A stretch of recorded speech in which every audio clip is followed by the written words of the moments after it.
मित्रों, आज हम टैन और जीन के फर्स्ट मुलाकात के बारे में जानेंगे, जिसके बारे में टैन को कुछ याद नहीं और बाइजिन को कुछ मालूम नहीं, पर जीन को सब याद है, सब मालूम है। एपिसोड की शुरुआत में राक्षसों का देश दिखाया जा रहा है, जहाँ टैन अपने किसी काम से आया है और जीन टैन को लेकर आया है, क्योंकि जीन को डिमॉन किंग इलेक्शन में रजिस्ट्रेशन करवाना है। जहाँ रास्ते में दो राक्षस टैन और जीन को देखकर आपस में बात करने लगते हैं। एक राक्षस जीन को देखकर कहता है कि ये व्हाइट कपड़ों में बंदा कितना हैंडसम है, पर ये कोई राक्षस तो नहीं लग रहा और ना ही हमारे देश का लग रहा है, क्या ये कोई इमॉर्टल है? और दूसरा राक्षस टैन को देखकर कहता है कि उसे छोड़ और उसके बगल में जो लाल कपड़ों में बंदा है उसे देख, ये कितना हैंडसम है। और पता है कि मैंने सुना है कि एक नया तरकीब आया है जिससे कोई भी आदमी बच्चा जन्म दे पाएगा,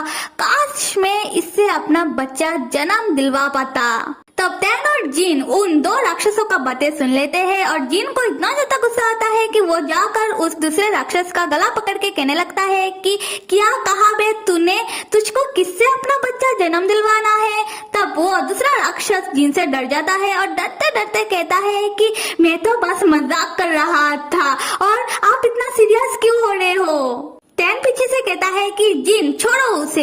जीन नहीं सुनता तो टैन अपना सर पीटते हुए जाने लगता है। जीन भी तब टैन के पीछे पीछे जाने लगता है, पर वो अचानक मुड़ के फिर से उन दो राक्षसों के ऊपर चिल्लाते हुए कहने लगता है, तुम लोग अपना कान खोल के सुन लो और इस बात को गांठ बांध लो कि मेरा छोटू सा टैन सिर्फ मेरा है।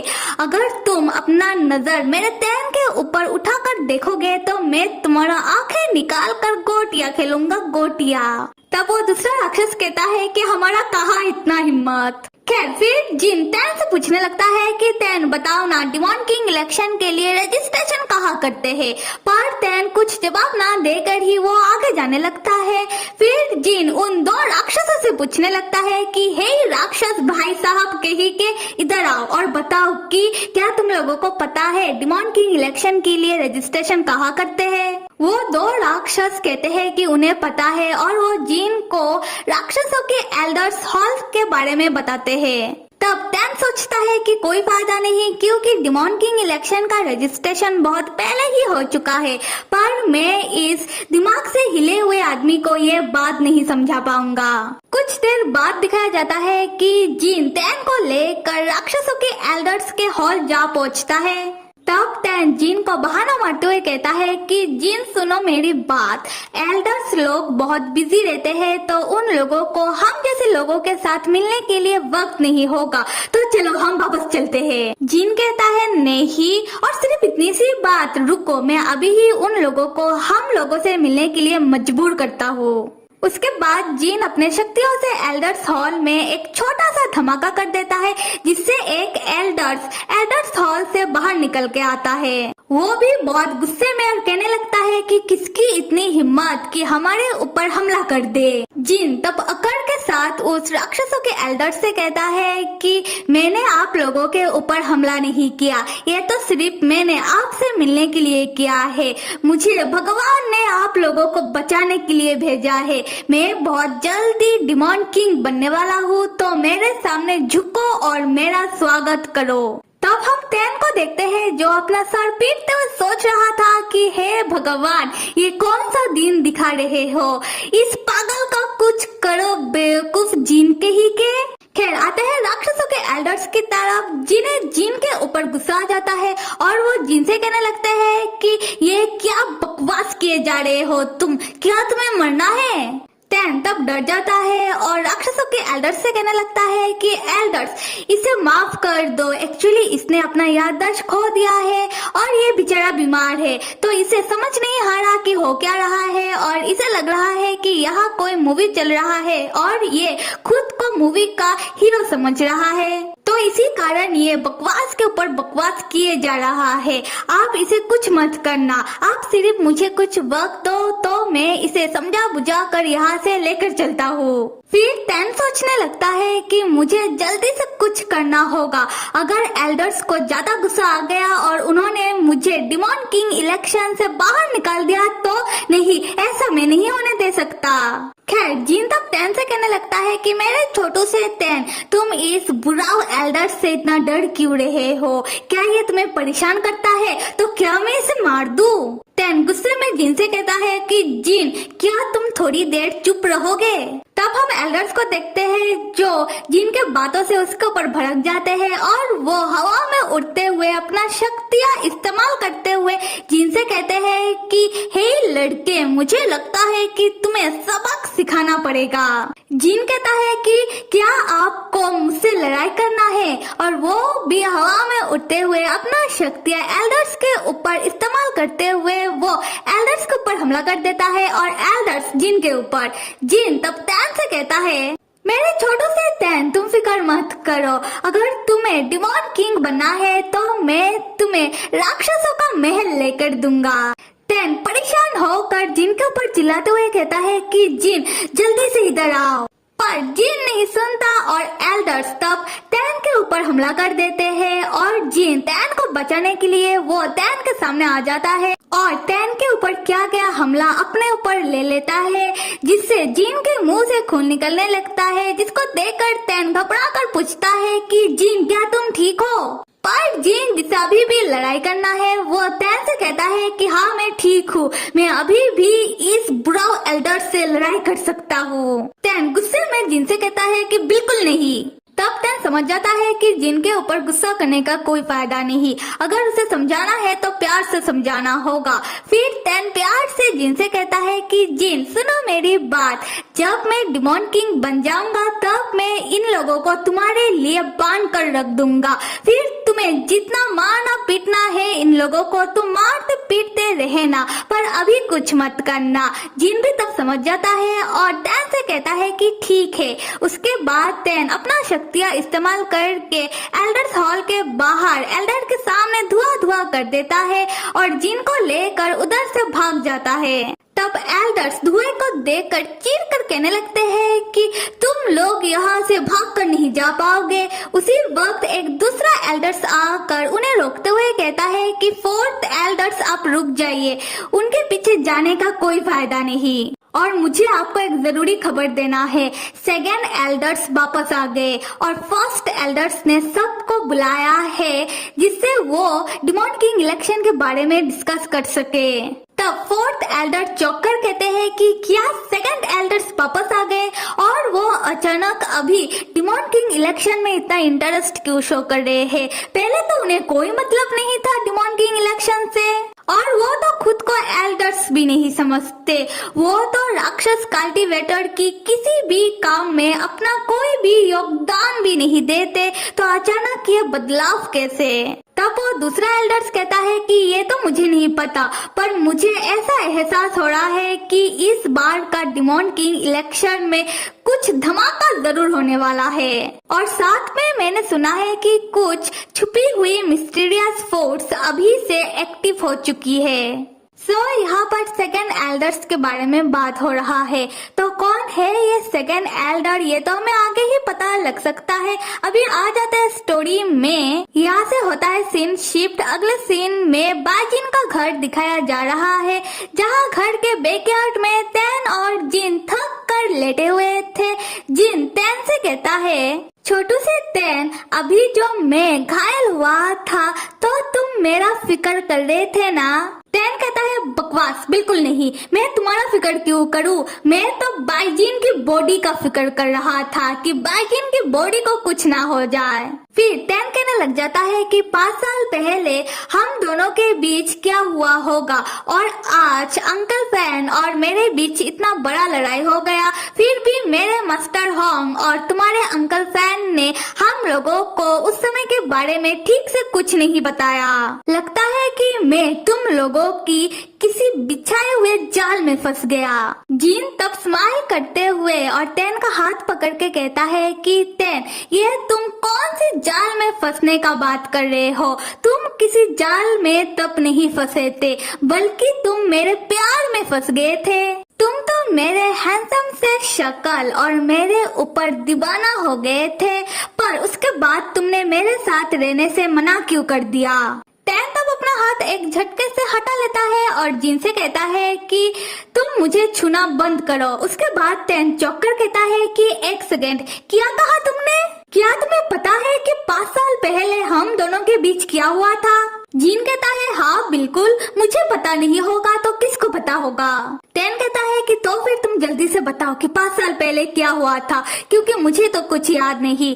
जीन कहता है कि छोटू से टैन, मैं तुम्हें बता तो दूंगा पर मेरे हाथ में, पीठ में, गर्दन में दर्द हो रहा है, उसे कौन दबाएगा? टैन को तब गुस्सा आने लगता है और मन में कहता है कि कमीने, खैर छोड़ो, इसे डांट कर कोई फायदा नहीं, पहले मैं इससे सच्चाई जान लेता हूँ। टैन तब जीन के हाथ पीठ दबाते हुए कहता है कि अब बताओ। जीन तब बातों को घुमाते हुए टैन से कहता है कि टैन, थोड़ा कस के दबाओ और बताओ, तुम जो मेरे बॉडी को टच कर रहे हो, क्या लगता है मेरा बॉडी मस्त है ना?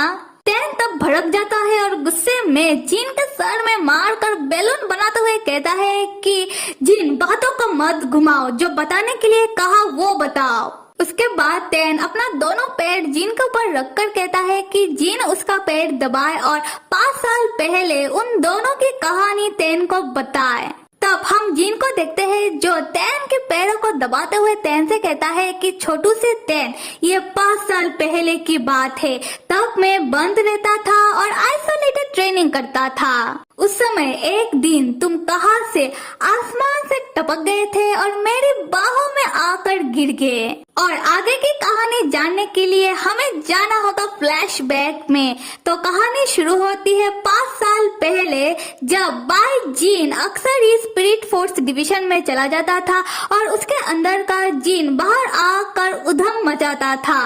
तब बाजीन के माताजी और पिताजी बाजीन को कमरे में बंद रखते थे और उसे आइसोलेटेड ट्रेनिंग करने के लिए कहते थे, मेडिटेशन वगैरह, जिससे वो खुद को शांत रख सके। खैर, तब ऐसे ही एक दिन बाईजिन के अंदर का जीन जगा हुआ था और उस समय टैन भाई साहब बाईजिन के घर में आ जाते हैं और एक पेड़ के ऊपर चढ़ के छुप जाते हैं।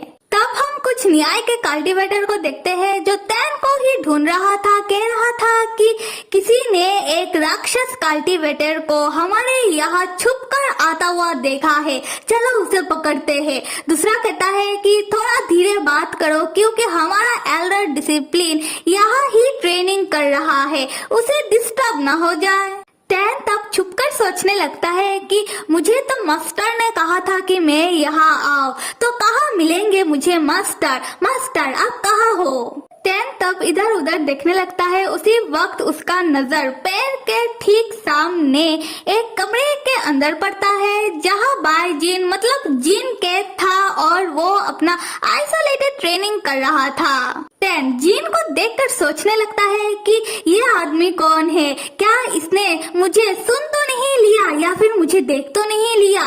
खैर एक काम करता हूँ कि जल्दी से इधर से भाग जाता हूँ। टैन जो सिर्फ भागने वाला था उसी वक्त अंकल फैन आते हैं और वो पेड़ के पीछे से छुपकर अपना शक्तियाँ टैन के ऊपर इस्तेमाल करते हुए वो अपनी शक्तियों से टैन को उठाकर बाईजिन के कमरे के अंदर फेंक देते हैं। तब टैन सोचने लगता है कि ये क्या हो रहा है, ऐसा कौन कर रहा है मेरे साथ। खैर तब टैन जाकर डायरेक्ट बाईजिन के ऊपर गिर पड़ता है जो असल में जीन है। जीन टैन को देखकर चौंक जाता है और टैन जीन को देखकर सोचने लगता है कि ये कौन है, इसका शक्ल इतना जाना पहचाना क्यों लग रहा है। खैर टैन तब उठने लगता है जीन को ये कहते हुए कि माफ कर देना, मैं तो गलती से तुम्हारे कमरे के अंदर तुम्हारे ऊपर गिर गया। फिर टैन उठ जाता है और जीन भी उठ खड़ा होता है और टैन का हाथ पकड़ के कहता है कि मेरे छोटू से टैन।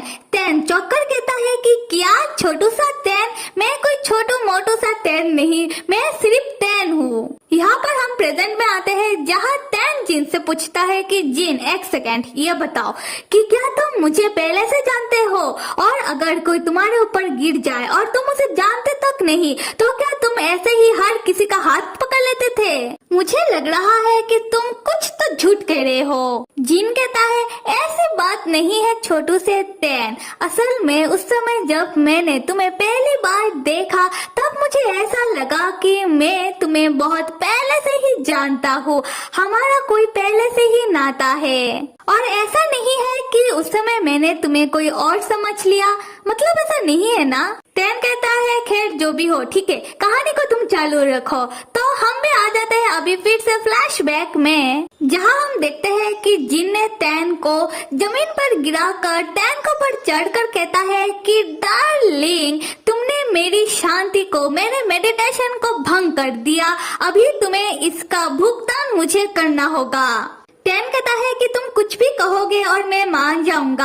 हाँ मैंने माना कि तुम दिखने में सुंदर हो, इसका मतलब ये नहीं कि मैं तुम्हारी बातों में आ जाऊंगा। फिर टैन सोचता है कि ये मैंने क्या कह दिया, मैंने इसे सुंदर कहा। फिर टैन दोबारा उठ खड़ा होता है और जाने लगता है जिनको ये कहते हुए कि असल में मैं यहाँ किसी को ढूंढने के लिए आया था पर मैं गुम हो गया, मुझे माफ कर दो कि मैंने तुम्हें परेशान किया, अभी मैं जा रहा हूँ।